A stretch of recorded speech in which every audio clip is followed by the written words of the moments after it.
এখন এই ইলিশ মাছটা রান্না করে তোমাদের দেখাবো আমি কিভাবে রান্না করছি। তেলটা গরম হয়ে গেছে, এখন জিরে দিয়ে দিলাম। এবারে এই ইলিশ মাছগুলো দিয়ে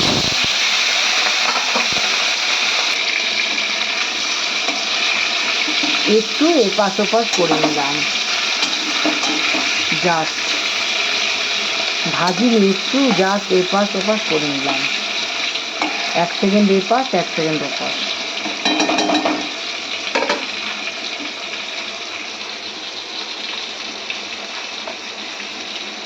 এবারে এর মধ্যে জল দিয়ে দেব।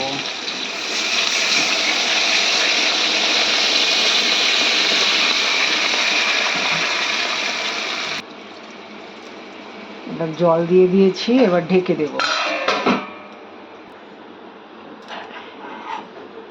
এবার ঢাকনাটা খুলে ফেলব।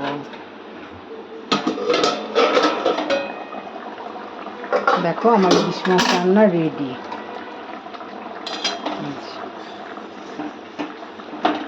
এইভাবে আমি ইলিশ মাছ রান্না করেছি আজকে, কোনো মশলা না, শুধু জিরে ফোড়ন আর কাঁচা লঙ্কা দিয়ে। এটাকে মাছের জাল বলি আমরা। মাছের জাল, ঝাল না কিন্তু জাল, মানে জাল হয়, জালের মাধ্যমে এই মাছটা রান্না করি। একদম রান্নাটা কমপ্লিট হয়ে গেছে, একদম নামিয়ে রাখলাম মাছ। শুধু আজকে তোমাদেরকে ইলিশ মাছ রান্নাটাই দেখালাম।